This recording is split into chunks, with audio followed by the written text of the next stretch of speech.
E aí, tudo bem?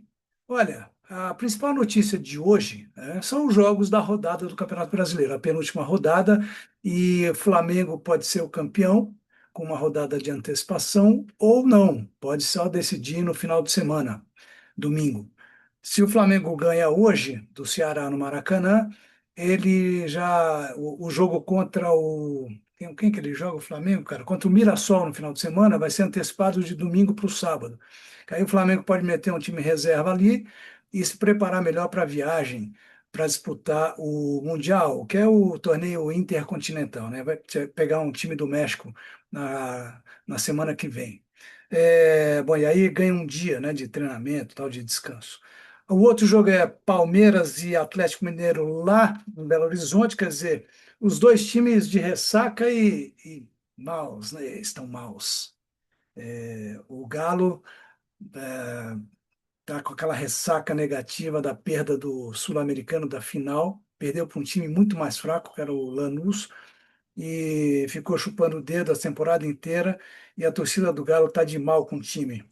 Vai ter pouca gente hoje lá na arena do Atlético Mineiro em Belo Horizonte. Bom, e o Palmeiras, se perder, dá o título, ou se empatar, dá o título para o Flamengo logo, se o Flamengo ganhar, né? O Juventude recebe o Santos, o Juventude já está na Série B, o ano que vem. O Santos precisa ganhar para se livrar e para respirar e para afastar de vez não, quer dizer, ainda vai ter que somar mais um pontinho na semana que vem, no próximo jogo, no final de semana. Mas pelo menos dá uma bela respirada. O Peixe precisa ganhar. O Neymar disse que vai jogar. Tomara que jogue como ele jogou no último jogo contra o Sport Clube do Recife.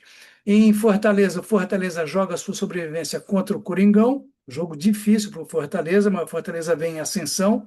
Está havendo uma simbiose boa ali, uma comunhão entre o Palermo, que é o técnico, né? O técnico argentino do Fortaleza, e seus jogadores. E o outro jogo, bom, já falei, Flamengo e Ceará no Maracanã, que pode decidir o campeonato. Agora, eu queria dar os parabéns, cara, para o Mirassol.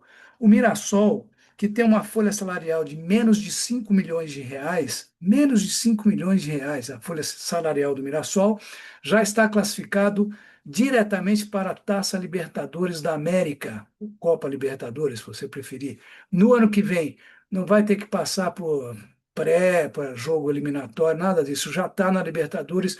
O Mirassol, que na verdade não imaginava que acontecesse isso, né, nessa temporada, porque ele queria era se manter na Série A depois de ter subido da Série B para a Série A.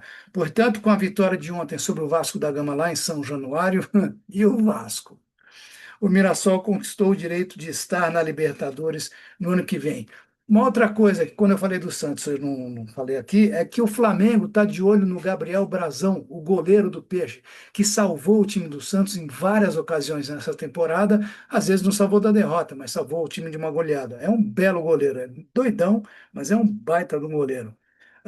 E para encerrar, não queria deixar de falar no que aconteceu com o Reinaldo, né? José Reinaldo de Lima. O Reinaldo, para os mais velhos, é o Reinaldo que jogou no Atlético Mineiro, jogou na seleção brasileira, disputou a Copa de 78, um baita de um centroavante genial, um dos cinco maiores artilheiros que eu vi na vida, de centroavantes, né? O famoso nove. Com certeza o Reinaldo entre os cinco melhores do futebol do Brasil e acho que do mundo, viu? O Reinaldo era um gênio em campo.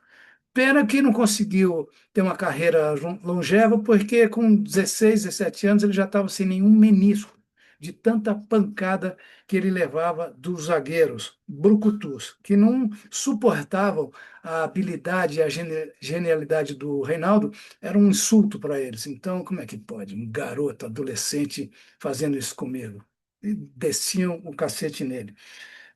O Reinaldo ganhou ontem uma indenização de 100 mil reais e um pedido oficial formal de desculpas do Estado brasileiro. Por quê? Porque na época da ditadura militar, especialmente no segunda metade dos anos 70, ele foi perseguido, ele foi monitorado pelo SNI, famigerado Serviço Nacional de Informação, né? que vigiava as pessoas e anotava no caderninho quem é que falou isso, falou aquilo. E o Reinaldo era um crítico, quanto mais, da ditadura militar, do governo brasileiro naquela época, que não admitia que ninguém pensasse o contrário, certo? O Reinaldo só não foi, vamos dizer, banido da seleção brasileira porque ele jogava muita bola, então o Brasil precisava dele para fazer gol. E tinha aquela história, né, de comemorar os gols sempre com o punho cerrado no alto, a lá Panteras Negras. E ele teve uma passagem quando a seleção estava indo disputar a Copa do Mundo na Argentina, em 78.